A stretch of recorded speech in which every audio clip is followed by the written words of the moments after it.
pessoal, aqui é a Gabriele Vetazza e hoje eu vou dar seguimento àquela nossa jornada sobre o açúcar, respondendo uma perguntinha que eu acredito que seja a dúvida de boa parte de vocês, mulheres, e que eu sempre recebo no consultório e acabei recebendo também de algumas das meninas inbox. Bom, a pergunta era: Nutri, eu estou amamentando, né, ou grávida, e eu queria saber se eu posso cortar completamente o açúcar, porque ele não é uma fonte de energia para mim e para o bebê. Bom, nesse sentido, a gente vai ter que pontuar algumas coisas que são importantes. A primeira coisa é: que tipo de açúcar, né? Então, existem várias formas de açúcar, várias formas do nosso corpo reconhecer esse açúcar. Então, a gente precisa saber primeiro isso. E o primeiro ponto que eu acho importante: com relação ao açúcar dos doces, eu acho que com certeza seria muito interessante você cortar ou evitar o máximo possível ficar comendo doces durante a gestação ou durante a amamentação. Porque o excesso do consumo desse tipo de açúcar pode levar ao diabetes gestacional, pode fazer com que você ganhe muito peso, pode fazer com que o bebê ganhe muito peso, que é aquele bebê que acaba nascendo com mais de 4 quilos, que não é considerado muito adequado. Enfim, são várias coisas que podem acontecer pelo uso excessivo do açúcar. E se você percebe que, por exemplo, você mãe que já está amamentando e percebe que sente necessidade desse consumo de açúcar depois da amamentação, você tem que observar como que está distribuído os carboidratos na sua alimentação. Porque o carboidrato, ele é uma importante fonte de energia para o nosso organismo, mas talvez você esteja se alimentando de uma forma errada. Então você sente essa necessidade de comer alguma coisa. Porque durante a amamentação, a mulher tem um gasto calórico importante, né, pela amamentação. Então a alimentação ela deve ser pensada em tudo isso, para repor essa energia, para repor vitaminas, para repor minerais. Então é um ponto que você deve observar e não acabar desviando isso para o aumento do consumo de doces, ok? O segundo ponto é com relação à adição do açúcar no café, por exemplo. Pensa assim: o ideal não é que se consuma adoçante durante a gestação. Eu não oriento o consumo de adoçantes durante a gestação, não tenho uma certa segurança para fazer isso.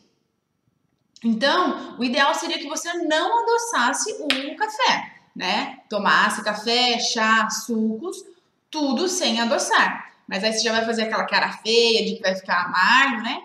Então, a minha dica é: vá diminuindo o máximo possível o consumo de açúcar de adição, no café, no suco, no chá, que já vai ter uma diferença bem bacana. E se você precisar adoçar, que você pode estar usando aqueles que são melhores, que é o açúcar mascavo, o demerara ou até mesmo o açúcar de coco, que é uma opção bem interessante, tá? Terceiro ponto é com relação a dar energia. Então, eu já acabei respondendo lá no comecinho, mas eu vou falar de novo para vocês fixarem.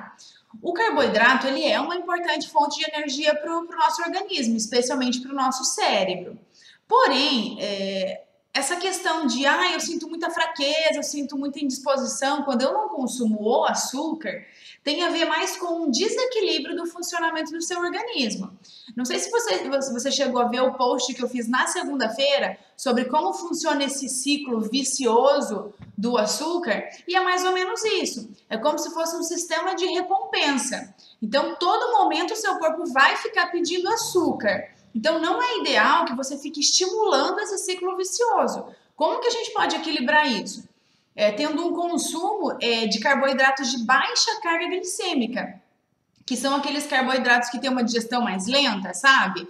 Eles demoram mais para serem digeridos, a quantidade de açúcar no sangue não sobe de uma vez, então ela não tem uma queda muito rápida também. Enfim, dispor esses carboidratos ao longo do seu dia alimentar, de acordo com a sua necessidade, claro, não estou aqui para falar de quantidade, mas de uma forma que satisfaça suas necessidades e não te dê esses picos, é a melhor forma de você produzir energia. Então, não é ideal compensar isso com o consumo de doces ou açúcar de adição, porque isso, com o tempo, cada vez mais vai aumentar essa sua necessidade do açúcar, ok? E algumas pessoas pensam que o nosso corpo, ele precisa de açúcar, né? E não, ele precisa desses outros carboidratos que eu acabei de dizer para vocês. Na verdade, essa dependência do açúcar, ela tem a ver com o hábito de você estimular isso através principalmente do seu paladar. Porque, por exemplo, tem pessoas que estão com uma vontade de comer um doce. Se elas comem uma fruta que está bem madura, que está bem mais doce, talvez isso já sacie elas. Algumas outras pessoas não. Elas precisam de algo muito doce para que matar essa vontade do doce. Então, tudo isso tem a ver com o seu paladar, com o que você foi desenvolvendo ao longo do tempo. Não se preocupe, porque isso é uma coisa que eu vou trabalhar bastante com vocês. Vou ensinar vocês a como mudar essa questão do paladar, para que vocês reconheçam mais o sabor dos alimentos, né? E se saciem com uma coisa menos doce e que causa menos uma certa dependência na vida de vocês, tá? Mas fiquem tranquilos. E se essa era a sua dúvida também, dá uma curtidinha no vídeo. Se você quiser deixar algum comentário dizendo alguma experiência sua com relação ao doce, como você se sente realmente, e deixar alguma dúvida para que eu possa fazer os próximos vídeos. Eu já recebi algumas dúvidas no meu e-mail, né, para os próximos vídeos. Se você quiser sugerir alguma coisa também, você pode mandar para esse e-mail que eu vou colocar aqui embaixo. Eu tenho certeza que dessa forma, a gente trabalhando em conjunto, o nosso trabalho vai ser muito bacana e eu vou conseguir ajudar muito vocês. Ok? Um beijo e até o próximo vídeo.